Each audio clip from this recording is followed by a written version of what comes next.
রব্বুল আলামিনকে পেতে চাও তাহলে আমার নবীর দিওয়ানা হয়ে যাও। সুবহানাল্লাহ বলুন। আল্লাহকে পেতে হলে নবীর দিওয়ানা হতে হবে। আমি আয়াতটা বলছি না, সময় একদম স্বল্প সময়। তো আব্বা জানেরা নবীর দিওয়ানা হতে গেলে কি হতে হবে? আল্লাহ পাকের নবী বলে, ও দুনিয়ার মানুষেরা,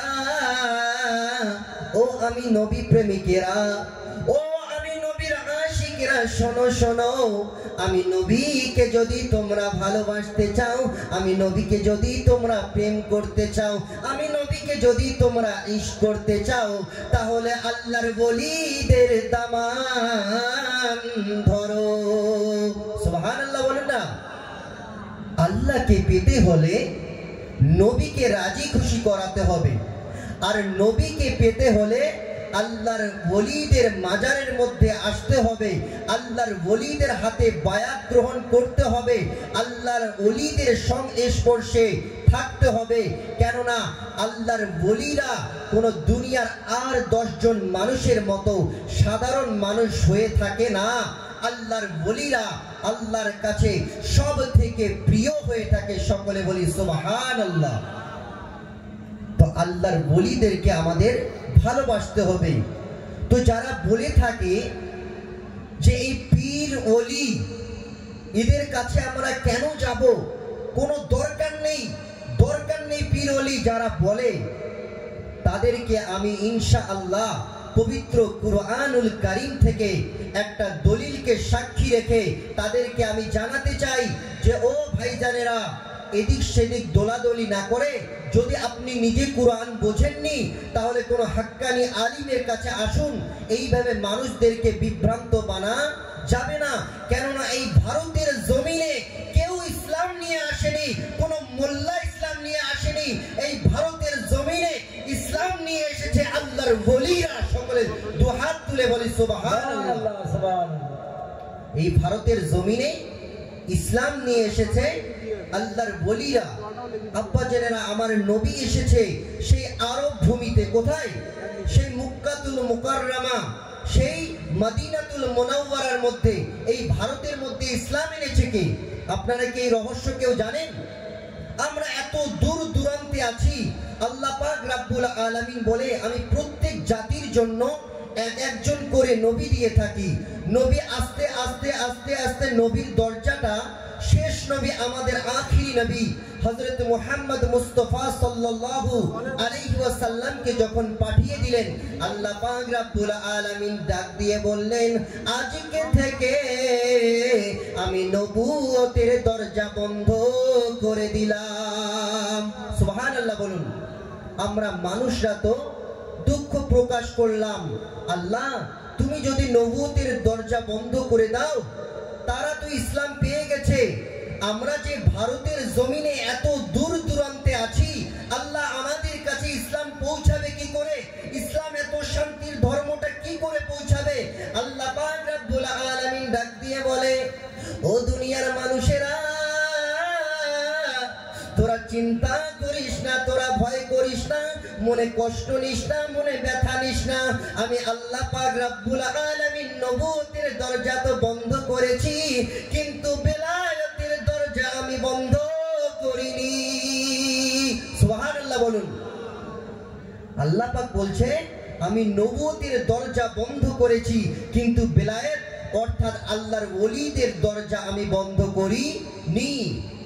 অতএব তোরা চাই ভারতে থাকিস, চাই পাকিস্তানে থাকিস, চাই ভুটানে থাকিস, চাই নেপালে থাকিস, চাই ইরাকে থাকিস, চাই ইরানে থাকিস, চাই কাজাকিস্তানে থাকিস, চাই আফগানিস্তানে থাকিস, চাই তোরা ভারতে থাকিস, চাই তোরা কোচবিহারের মধ্যে থাকিস, চাই তোরা আটপুকুরির মধ্যে থাকিস, চাই তোরা চ্যাংরাবান্ধার মধ্যে থাকিস, চাই তোরা ফালাকাটার মধ্যে থাকিস, তোরা যেখানে যাস না কেন, আমার এত সুন্দর ধর্ম, যেই ধর্মটার ব্যাপারে আমি আল্লাহ পাক রব্বুল আলামিন নিজেই বলেছি, ইন্নাদ দীনা ইনদাল্লাহিল ইসলাম, আমার কাছে সবথেকে মনোনীত ধর্ম হলো, সবচেয়ে প্রাণপ্রিয় ধর্ম হলো, আমার কাছে সবথেকে ভালোবাসার ধর্ম হলো ইসলাম।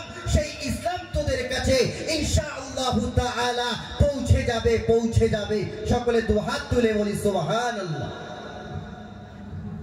তো বোঝা গেল ওলিদের তাৎপর্য কতটা। এবার আমি যেই কথাটা বলতে চাচ্ছিলাম আপনাদেরকে, যে ওলিদের হাতে আমরা বায়াত হব কিনা। বায়াত বোঝেন তো নাকি? বায়াত বোঝেন তো? এই যে এই দরবারটা এসেছেন, আমি জানি না কে কি নিয়েতে এসেছেন, আপনাদেরকে আমি অবশ্যই বলবো আল্লাহর ওলিদের, হাক্কানি ওলিদের হাতে আপনারা বায়াত গ্রহণ করবেন। কেননা বায়াতের কথা পবিত্র কুরআনুল কারীমের সূরা ইউনূস ৬২ নং আয়াত, সূরাতুল ফাতহ ১০ নং আয়াত, সূরাতুল ফাতহ ১৮ নং আয়াত, এইভাবে পবিত্র কুরআনুল কারীমের মধ্যে প্রায় অসংখ্য আয়াত এসেছে। আপনি হিসাব করে দেখলে প্রায় পবিত্র কুরআনুল কারীমের মধ্যে ১৬টা আয়াত এসেছে শুধু বায়াতের সম্পর্কে। সকলে দুহাত তুলে বলি সুবহানাল্লাহ। আল্লাহ পাক রব্বুল আলামিন বলে যে বায়াত তোমাদের অবশ্যই অবশ্যই করতে হবে। আল্লাহ পাক জানেন কি বলেছে? আল্লাহ পাক রব্বুল আলামিন বলেন বিসমিল্লাহির রহমানির রহিম লাকাদ রাদিয়াল্লাহু আনিল মুমিনিন ইয ইউবাইউনাকা তাহতাশ শাজারা। দুহাত তুলে বলি সুবহানাল্লাহ। আল্লাহ পাক রব্বুল আলামিন বলে যেই বান্দাগুলো ওই গাছের নিচে নবী পাক সাল্লাল্লাহু আলাইহি ওয়াসাল্লামের হাতে হাত রেখে বায়াত গ্রহণ করেছে, এই দুনিয়ার মানুষেরা যারা আল্লাহর হাক্কানি ওলিদের হাতে বায়াত গ্রহণ করবে, আল্লাহ পাক রব্বুল আলামিন বলে ওই বায়াত গ্রহণকারী মানুষদের আমি আল্লাহ, ওই মানুষদের প্রতি আমি আল্লাহ প্রেমে পড়ে যাই। সুবহানাল্লাহ বলেন না। যারা বায়াত গ্রহণ করে আল্লাহ পাক বলে লাকাদ রাদিয়াল্লাহ, আমি তাদের উপরে রাজি খুশি হয়ে যাই, আমি তাদের উপরে রাজি খুশি হয়ে যাই, তাদের প্রেমে পড়ে যাই। এবার আপনাদেরকে আমি শোনাতে যাচ্ছি যে আল্লাহ পাক রব্বুল আলামিন যদি কোনো বান্দা বা বান্দির উপরে রাজি খুশি হয়ে যায়, কে গো? আল্লাহ। একবার দুহাত তুলে বলি না আল্লাহ। আল্লাহ পাক যদি কোনো বান্দার উপরে রাজি খুশি হয়ে যায়, ধরে নিন আজকে আমরা আটপুকুরিবাসী এই মাজলিসে বসে গেছি, আল্লাহ যদি চায় এই মাজলিসের কাউকে না কাউকে কবুল করতে পারে কিনা? অবশ্যই পারে। তো আল্লাহ পাক যদি কোনো বান্দার উপরে একবার রাজি খুশি হয়ে যায়, ব্যাপারটা একটু শুনতে হবে। আমার আল্লাহ পাক রব্বুল আলামিন বলে আমি যদি কোনো মানুষের উপরে একবার রাজি খুশি হয়ে যাই, কোনো মানুষকে আমি আল্লাহ পাক যদি ভালোবেসে ফেলি, কোনো মানুষের প্রেমে যদি আমি আল্লাহ পাক পড়ে যাই, আল্লাহ পাক রব্বুল আলামিন বলে আমি আসমানের ফারিস্তাদেরকে ডাক দিয়ে বলি ও আমার আসমানের ফারিস্তারা শোনো শোনো, তোরা কোথায় আছিস রে? তাড়াতাড়ি আয়। আমি আটপুকুরির ওই মাজলিসের মধ্যে একটা মানুষের উপরে রাজি খুশি হয়ে গেছি, বড্ড ভালোবেসে ফেলেছি। কেননা ওই মানুষটা হাক্কানি ওলির হাতে বায়াত গ্রহণ করেছে। ও আসমানের ফারিস্তারা তাড়াতাড়ি আয়, তাড়াতাড়ি আয়। ওই মানুষটার জন্য তোরা আসমানের মধ্যে একটা প্রেমের মেলা লাগিয়ে দে। সুবহানাল্লাহ বলেন না। আল্লাহ পাক যদি কোনো বান্দার উপরে রাজি খুশি হয়ে যায়, আসমানের মধ্যে একটা প্রেমের মেলা লাগিয়ে দেয়। শুধু এইখানে নয়, আল্লাহ পাক কিভাবে বলছে শুনুন। আল্লাহ পাক রব্বুল আলামিন বলছে ও দুনিয়ার মানুষেরা, ও আটপুকুরির নবী প্রেমিকেরা, ওলি প্রেমিকেরা, একটু মনোযোগ দিয়ে শুনুন। আল্লাহ পাক রব্বুল আলামিন বলছে ও দুনিয়ার মানুষেরা, যেই মানুষটার প্রতি আমি আল্লাহ পাক রাজি খুশি হয়ে যাই, শুধু প্রেমের মেলাটা সীমাবদ্ধ থাকে না।